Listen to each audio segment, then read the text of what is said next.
hello હું કહે કે આજથી દિવાળી સતાય હું તમને હેપી દિવાળી કહે પણ ઘડીક રહીને ઈ પેલા આપણે નિરાતના ઉઠી જાય કારણ કે આપણે શું છે કે વેલા ઉઠીને રંગોળી દોર નાખી એટલે આમ તાકાત વાળી દોરે હાલો ફટાફટ હું તમને રંગોળી દેખાડ દઉં શું ઘડી તમે આપણી રંગોળી હું કહે કે કલર વેગીની પણ આપણે બે શેર કલર અહીં જોયા હેપી દિવાળી ને હેપી એટલે ફટાફટ આપણે એમ થયું કે કલર પૂરી નાખીએ ઈ પેલા તમે મારો દિવાળીનો એક વિડિયો જોઈ લો પછી હું તમને હેપી દિવાળી કહું જોઈ લો વિડિયો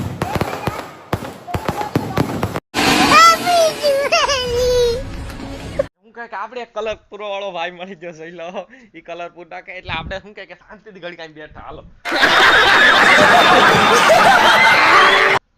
એક દિલમાં શું કે એક રંગોળીમાં ઓલું પૂરી કલર પૂરી ને ઈ સટકી ગયો તો ફટાફટ આપણે શું કે પેલા તો લુગડા બદલાઈ લે હાલો મિત્રો શું કે આપણે થઈ ગયા નાઈ ધોઈને ફ્રેશ ને જોઈ લો આપણી રંગોળી કેવી છે તાકાત જો તમને સારી લાગે તો લાઈક શેર અને સબસ્ક્રાઇબ કરી દો બાકી રંગોળી વિશે તમે જરા કમેન્ટ કરજો ને મારી તરફથી બધાને હેપી દિવાળી મિત્રો મારી તરફથી તમને અને તમારા આખા પરિવારને હેપી દિવાળી ને હું કહે કે મીઠાઈ બીઠાઈ બધી ખૂબ ખાજો ને આ જરાક આ મને કમેન્ટ કરી દેજો મિત્રો હું કહે કે આ રંગોળી વિશે જો તમે મીઠાઈ ખાજો હું કહે કે બાકી માર તો ખાવ સુરમન લાડુ આ ગાડી ખોલે આ બે ये सब क्या देखना पड़ रहा है अच्छा है मैं अंधा હાજરીઓ મિત્રો સુરમન લાડુ આ મીઠાઈ ખાવાના પર્વ પર હું લાડુ ખાઉં જો કોઈને ખાવો હોય તો મને જરા કમેન્ટ કરીને કહેજો મિત્રો બાકી હાલો લાડુ ખાતા ખાતા આપણે પછી મેળા